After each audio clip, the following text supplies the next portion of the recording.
I just have a couple, maybe three sort of takeaways from our discussion that we heard from the two candidates here today.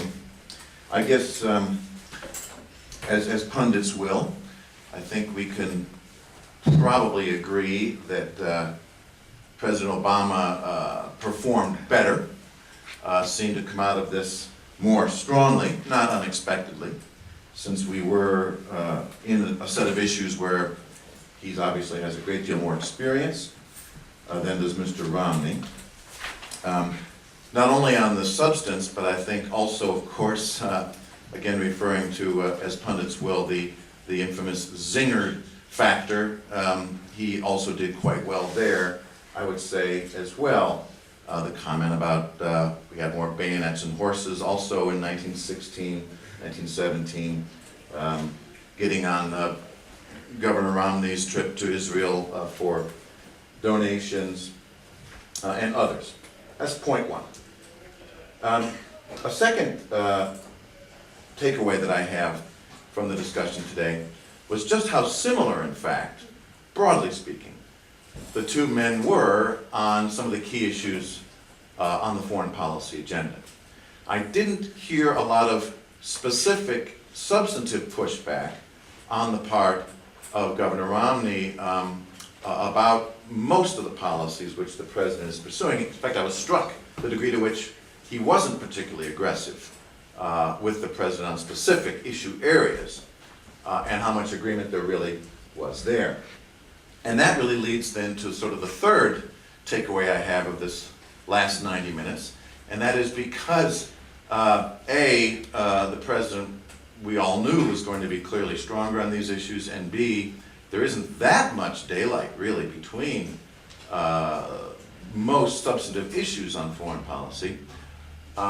Both of the candidates fell back on the domestic issues, took the opportunity for this appearance in front of tens of millions of Americans to go back to what are getting to be oft repeated bullet points on their domestic agendas, being critical of one another about their policies in relation to the economy in particular, which dominated a lot of the discussion rather than on foreign policy.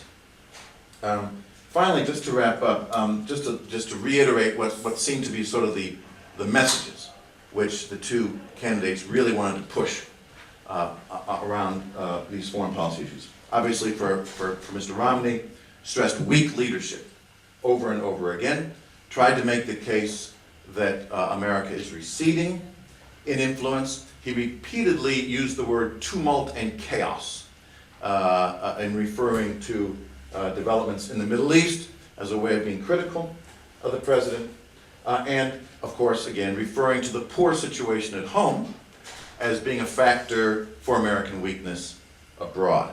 And then just one more point on Romney's message, I'm sure you all picked it up as well, repeated reference to peace, his support for peace. He was clearly, his advisors were clearly trying to get him to reassure the American people, that he's not a warmonger, he's not intending to take America back to war.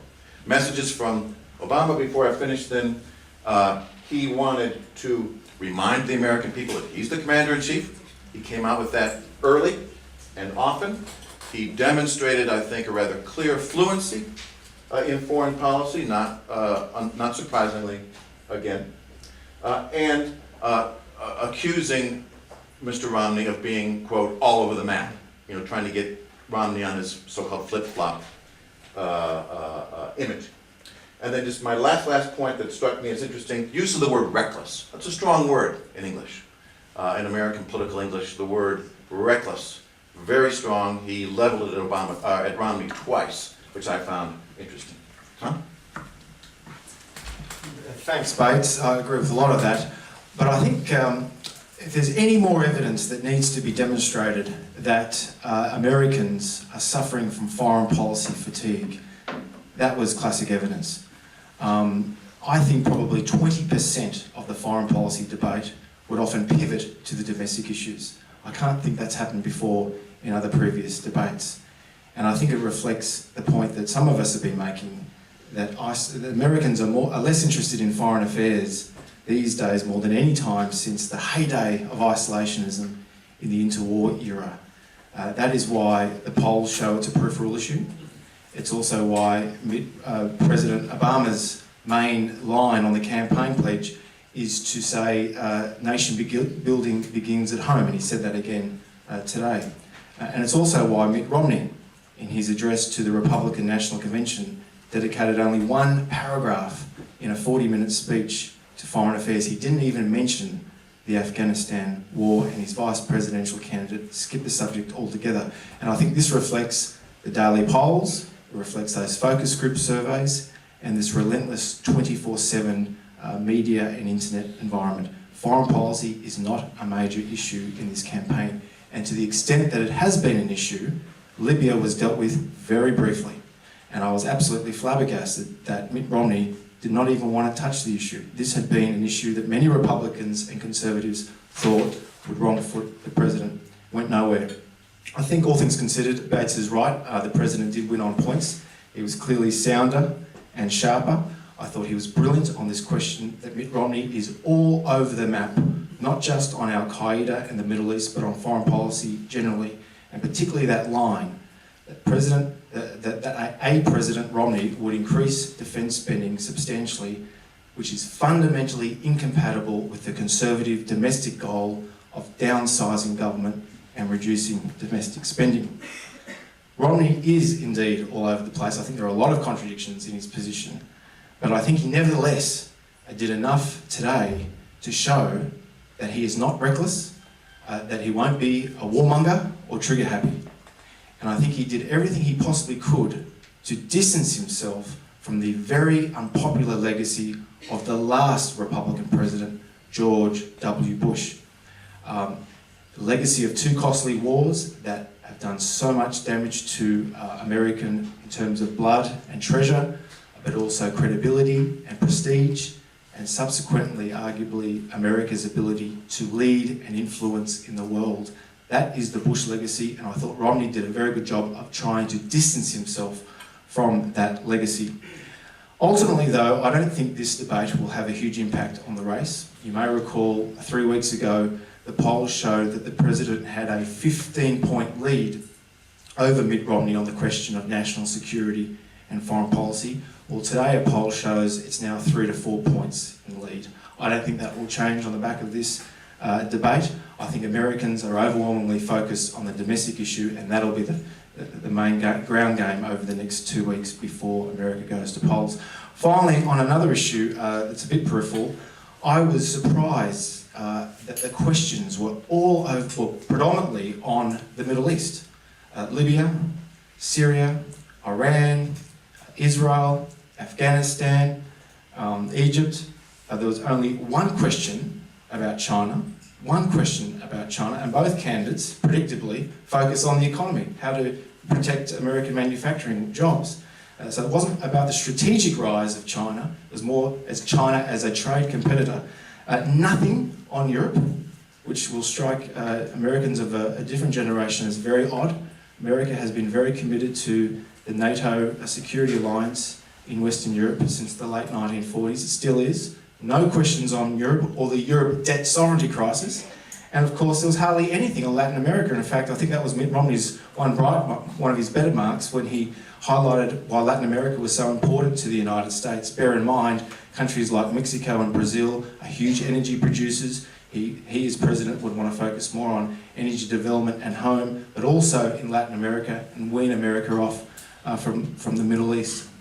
And of course, in trade, 2 of the 3 main bilateral trade deals that the president has signed have been in Latin America, Colombia and Panama. So I was surprised with some of the questions. I thought there could have been more focus on China and Asia, particularly when both candidates have said that America will increasingly focus more on a pivot towards East Asia in the next decade. I think we're happy to take some questions. Yep. Sir. Do you think the reticence to engage with what happened in Benghazi in Libya was a possible blowback that they're trying to make political capital out of the blood and death of an American, and they're concerned they didn't want to be seen walking over his death for their own personal gain, especially on Romney's part. And that's why he hasn't pushed it as heavily as he might have. Hard to say. I think you might recall from the second debate that was probably the one place where you saw President Obama's blood pressure rise or appear to, was precisely on the exchange with regard to Benghazi, where he sort of put down Governor Romney for bringing this up and trying to make political hay out of the tragedy.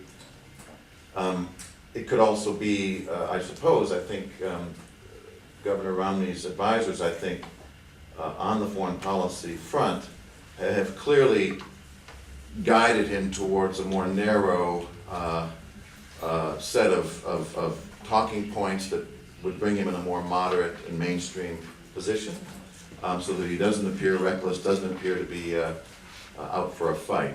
So it could be that they were trying to moderate some of his thinking. I think that's exactly right. There's a piece in today's Washington Post that says that Mitt Romney's advisors, who spoke on the condition of anonymity to discuss internal campaign thinking, said Romney has deliberately turned his focus away from Libya and toward the domestic economy and gas prices since the last debate. That tells me that their focus groups suggest that people are more interested in domestic issues. But look, you're quite right. I mean, Romney's major conservative media backers, if you like, the Wall Street Journal editorial page, Fox News Channel, morning, noon and night, their commentators rail against the president's handling over the Libyan issue. And they make the point that it was clearly not spontaneous, the attacks on the compound, and nor was it linked to this YouTube video. It was a coordinated terrorist attack, and it showed incompetence on the president's part. That's their argument. But Romney has clearly not taken the bait. He wants to see clear. Yes, sir. Just wondering, how serious is the situation in Northern Mali? And whoever becomes president, how do you see how that whole will be involved in that nation? I haven't had a chance to look carefully at the developments there, but it is the case, apparently, that the violence in Libya has helped foster the presence of more violent actors in northern Mali, which apparently have close, if not direct, linkages with Al-Qaeda. Not being an expert of the region, though, I can't judge just what sort of strategic impact this has. But I guess if you're looking for obvious downsides to the Libyan operation, this is clearly one that's linked to that. Yeah, I'd agree with that. I'd only add that Americans, as I suggest, all the polling demonstrates, as John Quincy Adams famously put it, are in no mood to go abroad in search of monsters to destroy, particularly in the Middle East. I think the two costly wars in both Iraq and Afghanistan, they're the spectre that continues to haunt Americans when it comes to foreign policy. Yeah. I think that's Romney's challenge too, because the Republicans traditionally are more of a pro-defense, strong defense, and that's been their sort of calling card in politics. And so he can't play that calling card in this situation because GW, blew that duck out of the water, so to speak. But I think as a kind of rallying call, or as a way of reassuring your base, as a way of maybe peeling off a couple of more undecideds who would lean Republican anyway, it never hurts, to stand up for the military, to say that you're strong on defense, et cetera, et cetera. But that's pretty much where he stops, is by just simply stating it. And I think, Tom's right, that to go further than that, to really go into some major specifics about where the spending would go and where Americans are going to project power, that would probably be a mistake for him to do that, given the mood in America today. Bates, were you surprised that hardly anything was raised about China, generally speaking? I was listening carefully to see when China would first even be mentioned, and I noted here it wasn't until minute 29 or 30 that the word China was even mentioned. And I'll add also, Tom, that the way that Bob Schieffer phrased the question on China wasn't about China. It was the rise of China and the greatest threats to America going forward. So he sort of folded China into this broader question of what's the greatest threat to America. I did find that quite strange. Yes. I noticed with the tracking that the gender gap is alive and well in the responses to This is the worm? Yeah. Yep. Is that going to be a deciding factor going forward? Look, it's hard to tell. It was a CNN polling data of so-called independents in Florida. I didn't really focus on it too closely, but my sense was that you're quite right, there is that gender gap, but it also seemed to be more bullish for Obama than Romney. Look, to the extent that independents focus on foreign policy, I think they reflect the conventional wisdom in America, which is they want to be more cautious and calculating on the world stage. And that's precisely why both candidates were talking in a more moderate tone. Mind you, having said all of this, let's remember that in 2000, little known fact, when Texan Governor George W. Bush ran against Vice President Al Gore, he campaigned in the same foreign policy debate on a foreign policy platform that America should be humble and prudent and selective about what it does and don't do nation building. Well, as we saw, the circumstances changed dramatically a year later. Yeah. This isn't about foreign policy or the debates, but what do you expect in terms of turnout on election day? Like, who will show up more? How will this influence the outcome?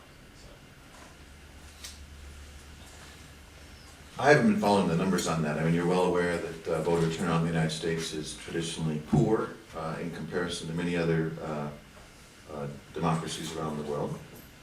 So I would expect that to be the same.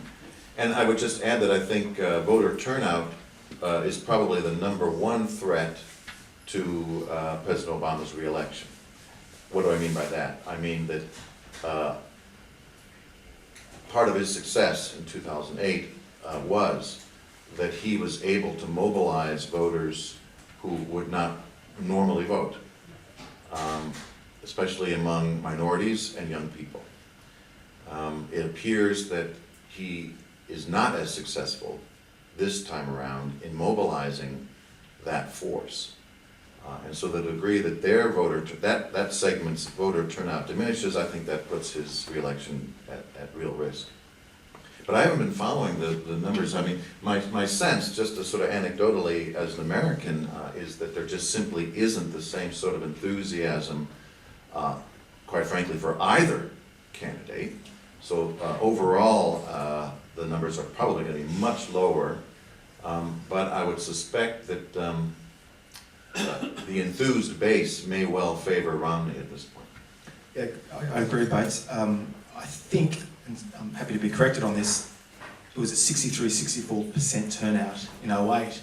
Most pundits think it will be in the late 50s, so that is a drop of 5%, roughly. I noticed that in the, compared to 2000, about, I think it was nearly, there was 63.5 for Obama, and George W. Bush in 2000 only got 50 million, so Yeah. you got 13.5 Sure. million more votes. But Bates's main point, though, is absolutely sound. It's the idea of motivating your base. And Romney, although the Conservative base were dragged kicking and screaming to nominate this moderate from Massachusetts, flip-flopper, closet liberal, which is heresy in Republican ranks, they nevertheless rallied around him, not so much because they love him, but because they want to get rid of Obama. So they're pretty pumped up. The Liberal base, on the other hand, for the Democrat Party, aren't as rolled up as they were in 2008. Especially a lot of young people. The unemployment rate has gone up. Even a lot of African Americans and Latinos, where the unemployment rates have gone up in those groups. They're not going to be as ambitious and enthusiastic as they were 4 years ago. So I think that's right. I think the Democrats will struggle on that front. It's a real delicate task, isn't it? Because you've got candidates both trying to encourage their bases to get out to vote. But at the same time, they've got to look very moderate and centrist to appeal to those independents in the middle. It's a very, very difficult task, especially in those battleground states. Someone we haven't heard from? What about students? Any students? Yes. Yeah, I was just wondering, like, with respect to China. Yep. How do you reckon the candidates might have dealt with territorial disputes with Japan and the Philippines. I mean, like, it wasn't dealt with, but how do you think they would have responded based on their platform? Well, in this debate, the strongest, harshest words directed at China came from Governor Romney.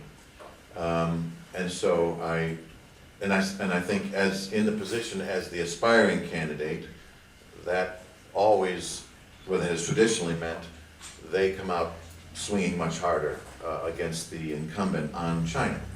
So I would suspect, if that question had arisen, Governor Romney surely would have made mention of the need for a stronger military, the need to draw a tougher line with China, to support our allies, maintain freedom of the seas backed up by American military power.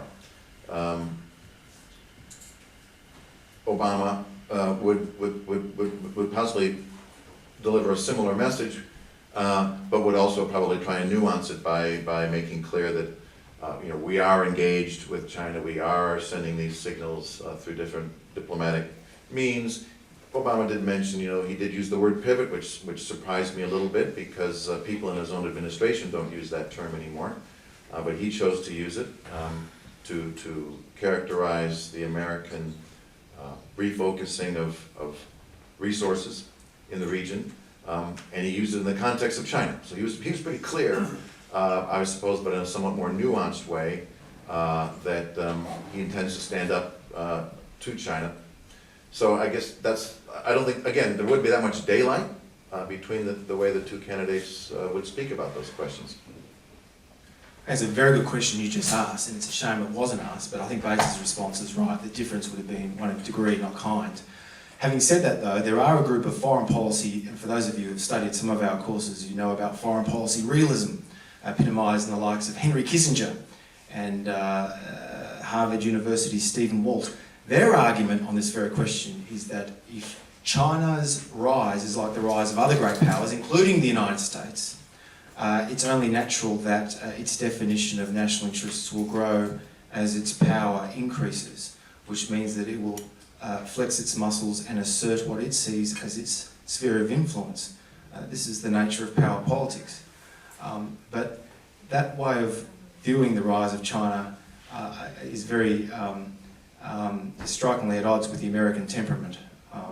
Notions of American exceptionalism and America playing the strategic primacy role in East Asia. So these are issues that are going to be front and centre of future debates. It's just too bad it wasn't today. We'll have one more question, preferably from a student. Yes? Romney has consistently outraised Obama during the campaign. Do you think this will have a measurable effect in the outcome? Could you repeat the question? Romney has consistently outraised Obama during the campaign. Do you think this will have a measurable effect on the outcome?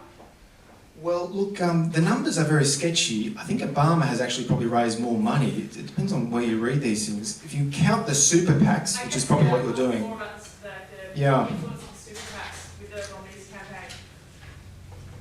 I don't know enough about the detail. My sense is that it won't have a huge impact, that it'll go down the wire, and both candidates are pretty well armed. And just pity, on that note, those poor independent voters in those swing suburbs of Toledo, Ohio, Cleveland, Ohio, Cincinnati, Ohio. They are going to get inundated over the next fortnight. Well, I mean, I might differ a little bit. I think it does make a huge difference. And I haven't looked at the numbers specifically. Perceptions are that the Supreme Court ruling allowing seemingly limitless campaign donations by extremely wealthy individuals does favor the Republican in this election. I mean, it could easily go the other way in another election. And to the degree, if it's true that this election is coming down to those 3 to 4% of so-called undecideds who are getting inundated, then I think it does have an impact. Whether it's measured, we'll never be able to measure it. I mean, you're not going to be able to go back and ask those tens of millions or tens of thousands of voters just what made them choose in the end, and was it a major donation from billionaire X that paid for which commercial that changed your mind. So it's not measurable, but this is a qualitatively different type of campaign season we're seeing this year. I think because of the much larger amounts of money that are available to supporters of the two campaigns. A lot just incidentally comes down to organisation. I read an interesting statistic yesterday that in Ohio, which is probably the most important battleground state that may well determine the outcome of this election, the Romney campaign has something like 40 stations on the ground. The Obama campaign, believe it or not, has 130 stations. That's a huge difference, and that may well be a critical difference.